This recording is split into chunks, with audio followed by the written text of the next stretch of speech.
I assume this white card is where I'm supposed to stand? Yes, sir. You got it right. The case. There we go. What's up, guys? Larry, what's your take on not only what happened the last few weeks, but the whole season? It was man, it's just tough. Like last year, 49 wins get you the third seed. Get you the third seed in the East this year. So, it's tough being in a historic Western Conference. 49 wins get you a playing game.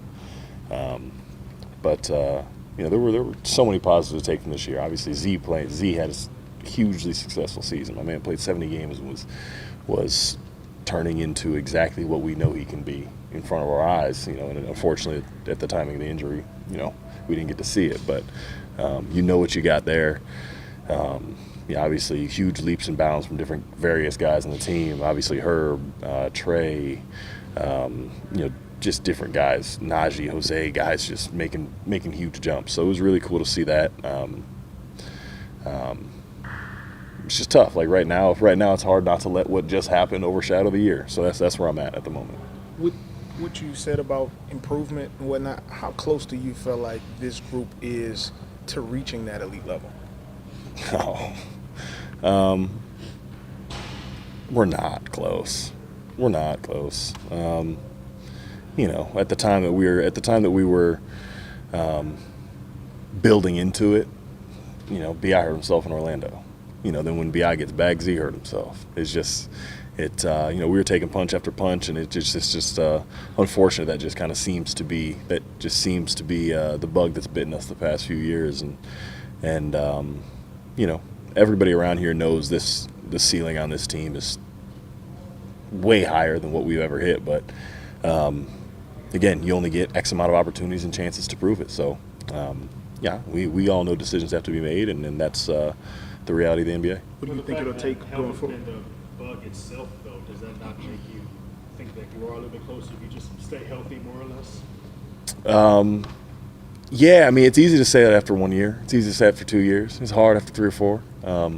It's hard after 3 or 4. And again, I'll be the first one to tell you, I love this group of guys, and I think we have the potential to be as good as every single team in the NBA. Truly, we do. But again, that's the nature of the NBA. It's all business. You were one of the loudest, guys who supported BI and spoke up on, what type of player he is. What do you think about just the playoffs he had and how you expect him to respond to that this summer? Mm-hmm. First things first. I've had the bone bruise he has in his knee. It hurts, bad, and we appreciate him being a warrior and being out there with us. I've seen the guy when he came into the league, and now obviously I've been fortunate enough to play with him, here on the second go around, and he is a star. My man is a star. My man is a superstar, and we just, it's unfortunate the timing that his knee got hurt and all that happened, because we know what he's capable of. We've seen it time and time again, and a rocky playoffs doesn't change my opinion of him.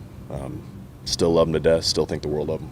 Was it unrealistic to think that a guy could come back after something like that and just pick up where he left off? Well, it wasn't on just him. It wasn't on just him. It was on all of us. And BI didn't get swept in the first round. CJ didn't get swept in the first round. I didn't get swept in the first round. We all did. I didn't make some shots. We all missed shots. It didn't just happen to one of us, and that's not something that sits right with any of us. So, no, it was unrealistic to expect that, and nobody should have expected that, and we certainly didn't. But this was a whole team loss, not one or two, any specific player. Griff said that the last few years have been about continuity, but that this offseason will be different in that change could potentially happen, is what he alluded to. You've been through it. You've been with 4 organizations, you've been traded. Some of these guys haven't. Mm-hmm. Is there a different mindset that goes in when the executive says we're shifting from continuity to making the team better, and that could potentially bring about change? Yeah, I've never been on a team where the GM where Griff said that outright. But I read it. We all are going to, and we're all pawns in the game at the end of the day. This is a business. They're gonna, the people at the top are gonna shuffle their pieces and go again. And fortunately, everybody in that locker room understands that understands that situations are temporary, and again, this is all like I keep saying, this is all a business. So if it comes down to moves being made, it comes down to moves being made. But at the end of the day, I just consider myself incredibly fortunate to be able to play this game for a living and provide for my family. You've been around Z for almost 3 years now. Just what do you make of his growth as a person and his approach in general, not just on the court, but in general to where he is now? Yeah. I'm so proud of Z. Truly, really, really proud of him. Not just as a player. Because when I first got here, he was out for the full year, and getting to see him last year, and now this year, and the stage that he was performing on, and doing his thing. But you guys can see the growth on the court, but off the court, in the locker room, in the training room, with his work ethic and his level of care, dedication. I mean, he is a ready professional now. He was obviously an incredible player when we got here, but I don't know if I would have called him a real professional. But this year, he did everything that was asked of him and more. He deserved so much more from this season, and the growth he's made as a leader on the team, as a focal point of a franchise, and as a culture setter has been. Has put this franchise ahead in many ways, and hopefully you guys will get to see that. See his voice more, because he certainly got that, but I'm just incredibly proud of him. I mean, he's been awesome. I know it isn't really about you, but you've been the vet on the team, or one of the vets on the team. Does it mean something to know that you contributed to that growth and shaping what his career is going to be a little bit? Yeah, no, absolutely it does. Absolutely it does. That's why I touched on basketball for a little bit, but because what can I teach that guy about basketball? My man averaged 27 in his second year. I ain't doing that ever. And so for me, it's all about the growth of these guys. Obviously, Trey, Herb, seeing them grow, then the next class of Dyson, EJ, seeing them grow, and now Carlos here with us as well, and Hawk this year. Griff had always talked about he wants good guys in the locker room, good culture pieces, and that matters. It really genuinely matters, and he hit the nail on the head with every single person in that locker room, and seeing the growth of each individual person on the court, great. Off the court is just, Dyson's out of his shell. Z is staying at team dinners for hours laughing with us. He's in the locker room after practice. We're sitting there, haven't even showered yet, just dying in the locker rooms. This is a team that genuinely cares and loves loves each other, and seeing him come out of his shell, seeing BI open up more, seeing Dyson, Hawk, all these different guys, be more vocal has been probably my favorite thing about my tenure here. Because of that growth that you saw from Z and the professionalism, does that make it sting a little bit more that his injury happened when it happened, because you saw what he was kind of becoming and what he was doing for this team at that point? Yeah. For me personally, yeah, absolutely. Just because you know those moments. Those moments where Anthony Edwards just had one, where it was oh, he's here. And that was a moment of yeah, well, everybody check this guy out. He's officially here, and he's incredible. But that wasn't just a flash, that guy's here to stay, and really, really proud of him for it. Did you ever think that you were a pulled hamstring away from a whole different ending? Do you ever think about that? No, that's silly to consider. Every single team is a pulled hamstring away from irrelevance. just happened to be us. We asked a couple guys about their thoughts on you being one of the finalists for Teammate of the Year award. I was just wondering, from your perspective, how meaningful is that to be one of the people considered for that? It's really cool, actually. I do pride myself on carrying myself a certain way, within the organization, within this leadership role that I've been, so thankfully given.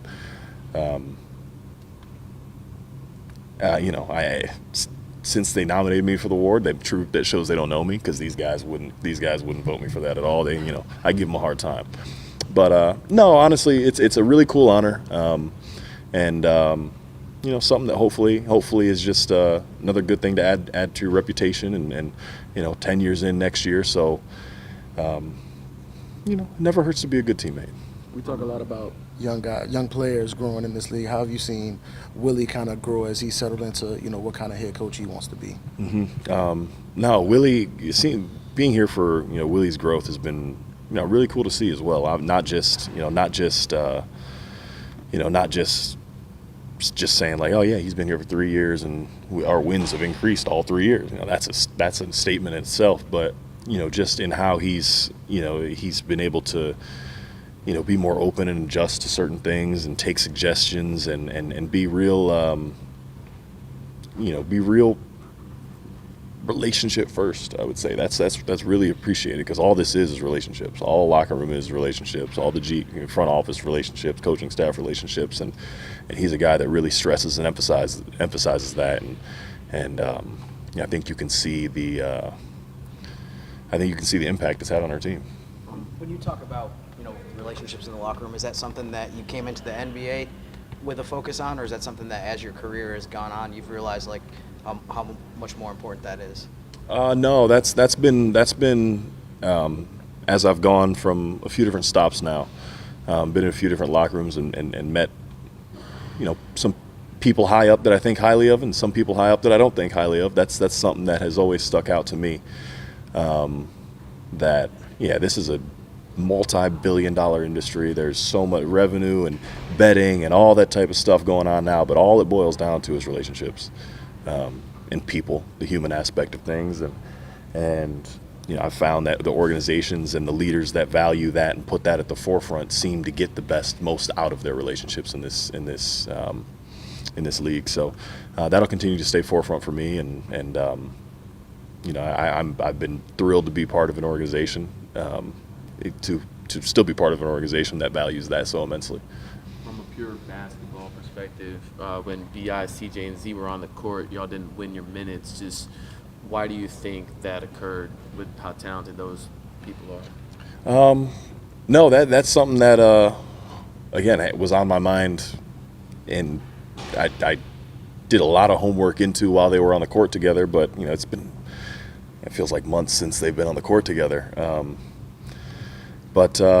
No, I don't know. I think it's a combination of a lot of things. Obviously, you've got very, very unique play styles trying to play together.